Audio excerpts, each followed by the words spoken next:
children, they was taking the children to the Caribbean as well in boats, and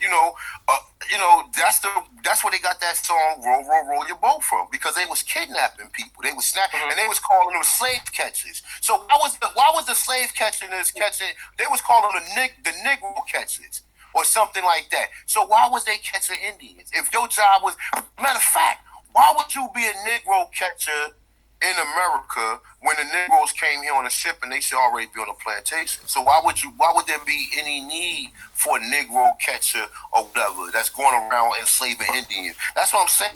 They use these terms.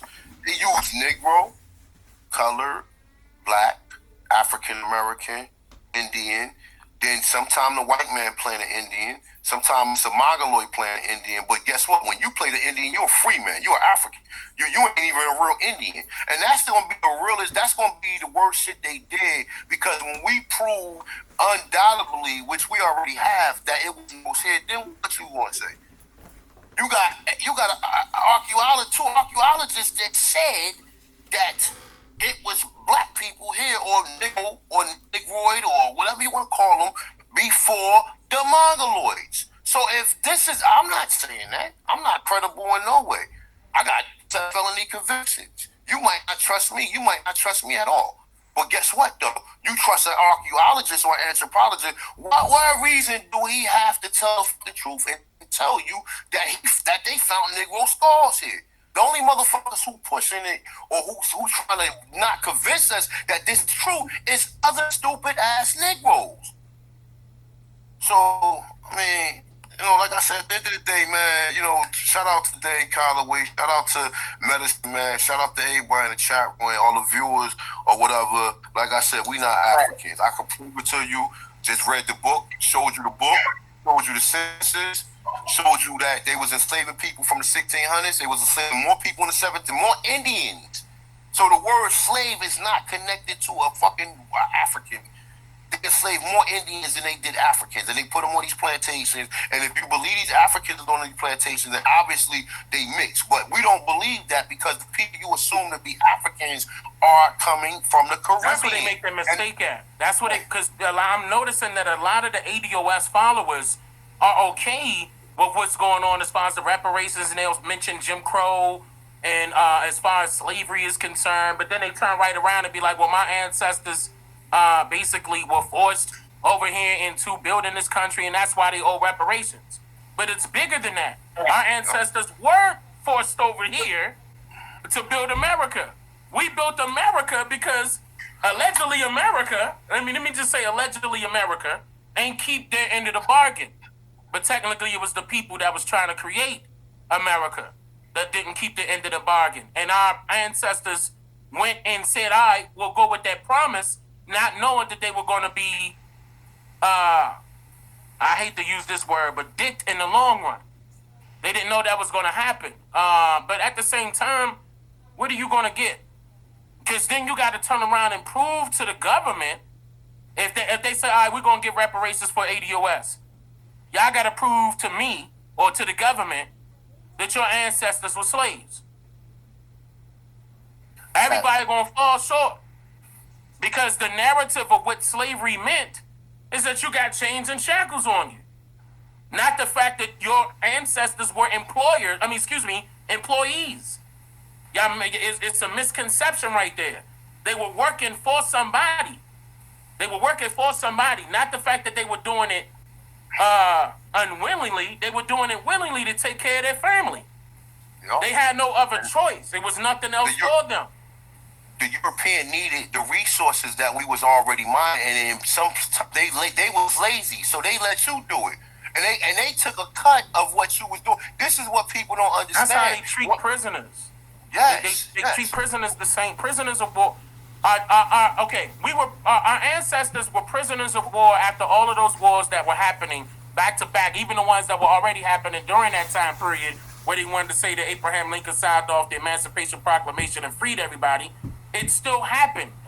The whole point is that it didn't free anybody. It just transferred, or it just modified, it upgraded what slavery was. It went to a small perspective to a broader perspective. Now it became All right, this was tradition. Now it's been industrialized. Corporate. It's Corporate corporation. slavery. Corporate slavery. I can agree with that. That the corporate slave is. I mean, like I said, it's just going to be difficult for somebody to make that claim without them having or doing their genealogy on their individual family's background. You have to get the paperwork.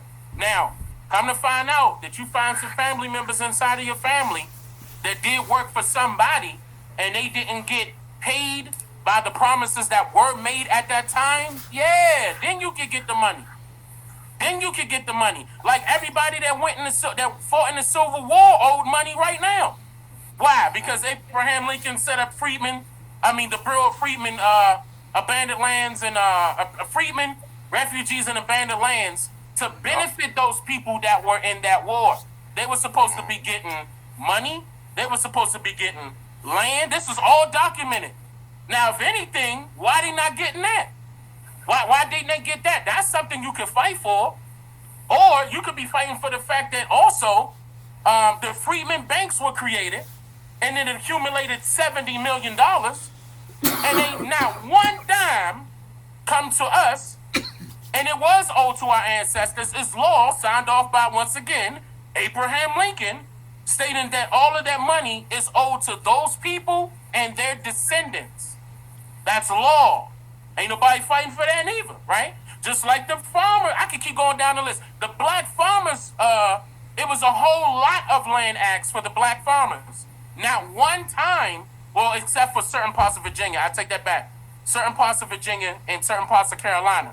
But the majority of the black farmers did not get their lands back, and they did not get paid for the work that they did.